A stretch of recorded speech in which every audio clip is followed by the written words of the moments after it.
আজকে শাড়ি পরাটা আমি স্পেশালি বিগিনারদের জন্য বানিয়েছি, অর্থাৎ যারা নতুন নতুন শাড়ি পরছে তাদের জন্য। তো এখানে আমি আঁচলের প্লিটটা এরকমভাবে বানিয়েছি। দুটো জামা কাপড় সুকুরদের ক্লিপ নিয়েছি, এই ক্লিপ দুটোকে দুটো জায়গায় সেট করেছি আঁচলের লেন্থ অনুযায়ী।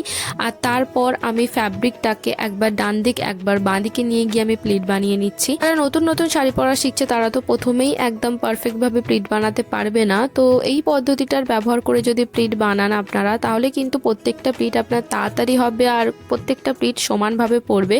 এরপর বাঁ দিকের কোমরের কাছে আমি কোনো পিন লাগাইনি, সোজা ফ্যাব্রিকটাকে টেনে ধরে আমি ইলাস্টিক দিয়ে সিকিওর করে ওটাকে গুজে নিয়েছি।